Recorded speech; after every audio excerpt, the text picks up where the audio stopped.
What's going on? It's your boy Lauren the Barber here, man. We at LV Barber Expo. We represent Fadeaway Barbershop LV. Y'all know how we do. And we also represent Cloth Talk Podcast, where we connect. We at the Cloth Talk Podcast where we connected the financial literacy with the barbering, man. So I'm going to ask y'all guys some business questions right now, you know? So we gonna go with Prince first because Prince got the mic, you know what I'm saying? So, but first of all, can you introduce yourself, man? Prince the Fit Barber on all platforms. Worcester, Massachusetts. That's what it do, man. That's what it do, man. Okay, now I done seen you blow up on the Instagram and all that type of stuff, man. Now, is that something that you suggest barbers to do far as the, get other streams of income? Because in Club Talk Podcast, like I said, it's about the financial literacy, connecting it with the barbering, with other sources of income, adding to the barbering, So what you think? Now, you definitely got to use some type of social media, grow yourself, get yourself out there. That's a new, easy way to network. But as far as blowing up, don't look to achieve to blow up. Don't chase clout, chase followers. Make sure that everything that you're posting, you're bringing value. Make sure that when somebody goes to your page, they're learning something. They're getting educated. They're leaving with some sort of value. That's super, super fine. And you a barbershop owner too, right? Yeah. Okay, now, how hard was it or how hard is it to run a barbershop?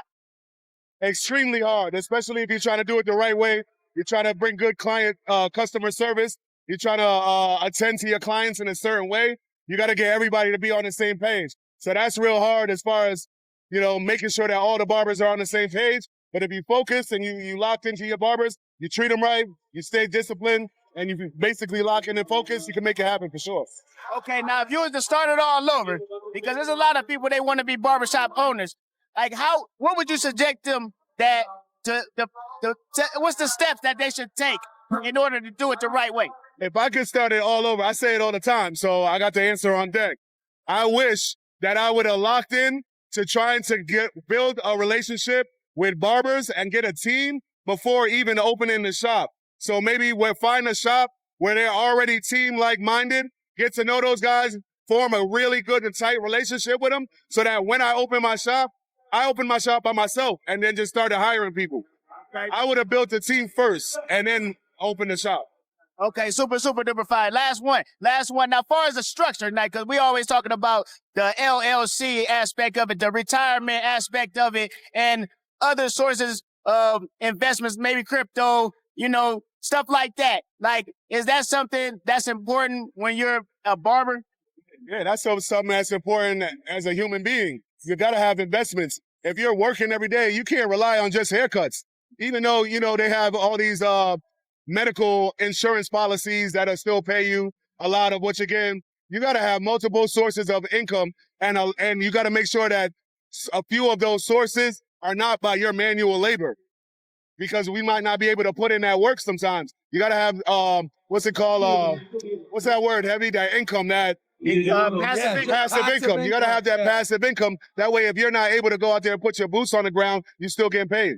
And that's super duper fire. Okay, let's hand the mic over to Hevie, man. Hey, appreciate you though, man. Hey, one more thing. Shout out to Prince Fit Barber. Let's give him all the peace and hair grease. If you didn't know, that's the slogan. That's my man's movement. Shout out to him as a distro, a stage personality.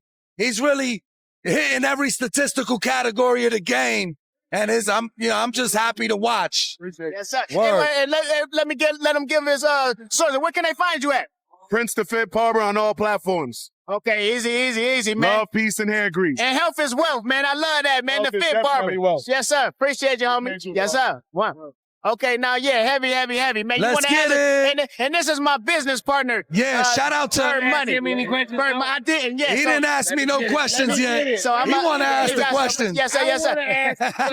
He the owner of Hevie. He the owner of Hevie Enhancement. He goes stupid hard. I'm the CEO of Hevie Enhancement. Hey, how you doing? This BI Services, a.k.a. Bird the Barber. We got one of the best in the game. You know Tell him what you do. Man, I do everything. But most importantly, I focus on the application of semi-permanent color delivered through compression or dye brush application. We deliver the entire process through a system that's got a lifetime warranty, and we've dominated a space that had no consistency or confidence. Now barbers are spiking the ticket, utilizing our 3 signature colors of black, brown, and brown. Blown being a combination of both black and brown, and then heavy pop colors that support permanent color and enhance the whole thing, wrapped up with compression, a cleaner, the stencil, the brush, and everything you need to win. So we've been definitely doing that.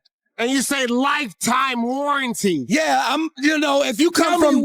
Tell me more about this lifetime warranty. If you come from where I come from, there's no money in the gun. You only buy the gun once in the street. It's the bullets and the cleaner you keep coming back for. And so for us, we don't want to trick up the business of the bullets and the cleaner over a gun. We warranty the gun because we only sell the gun once. And when we warranty the gun, we bring 2 guns, so you switch between black, brown, or blown and black, and give you the opportunity to capture the right contrast of color with the application of that color, so that if anything happens to that gun, we replace it immediately, because we don't want to trick up that business. Man, you sound very ethical, sir.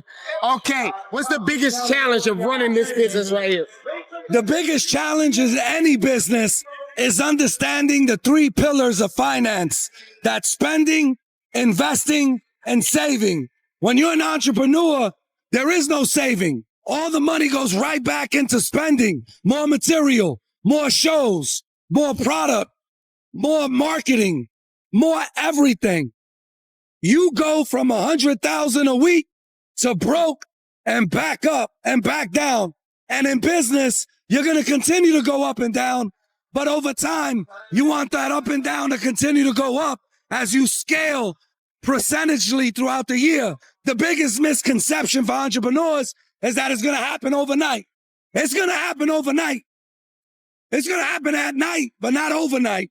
And so for me, it's understanding relationships are important, East Coast, West Coast, and overseas.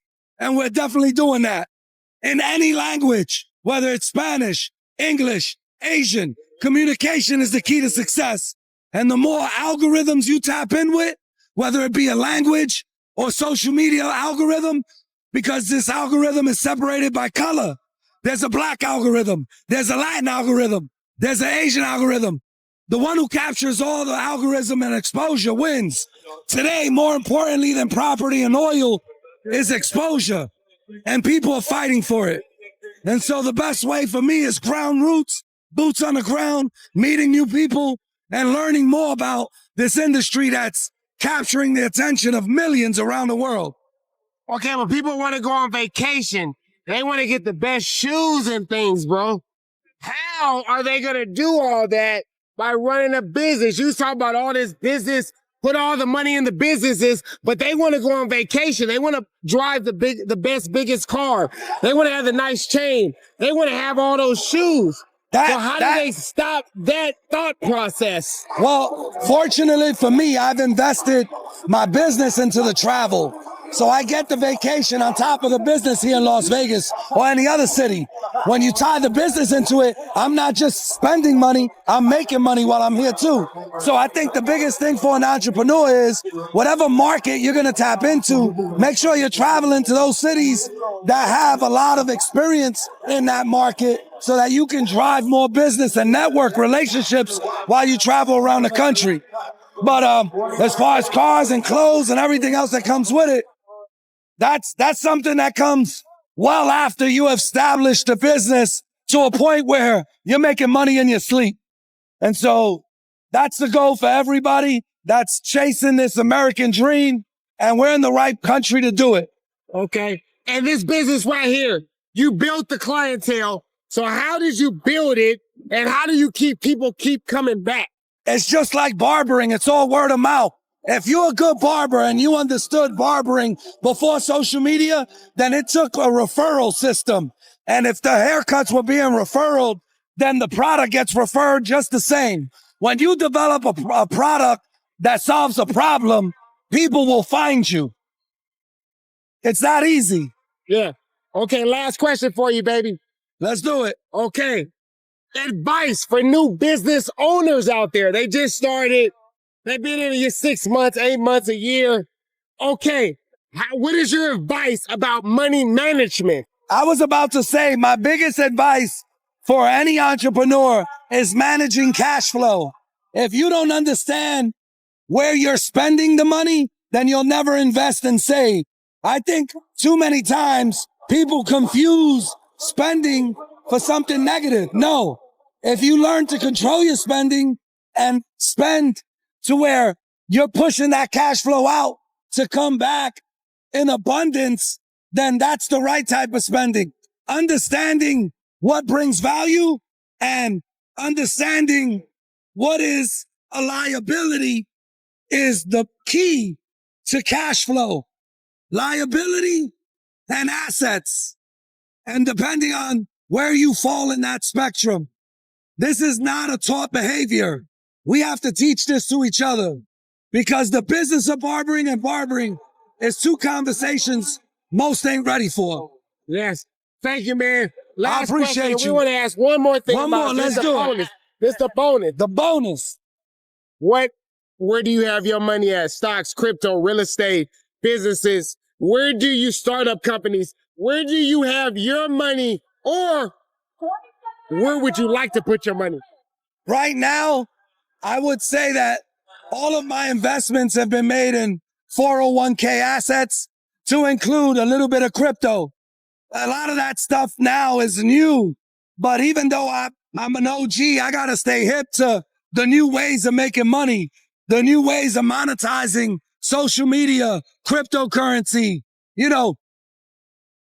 understanding that there's property in reality and property in the metaverse, and how to monetize both those assets is the key for the future.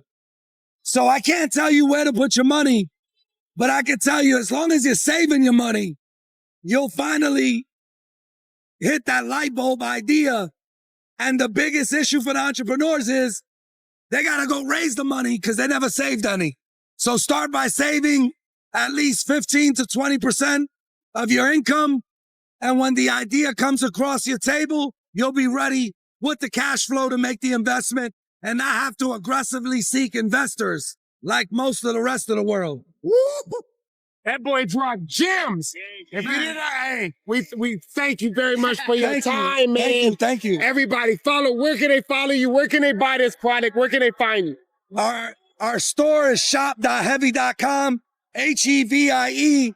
Instagram, Hevie _ enhancement.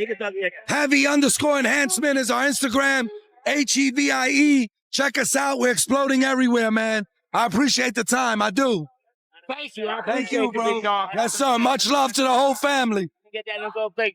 Always a fire interview with my guy Hevie, man. He said it all, man. We just give him a little spark, and he turned that joint to a forest fire, You man. already know, man. I appreciate the love, my guy. No problem, man. And make sure y'all follow Fadeaway Barbershop LV on YouTube, and y'all tune in to the Cloth Talk podcast. We outta here. And that's how we do it every time. One.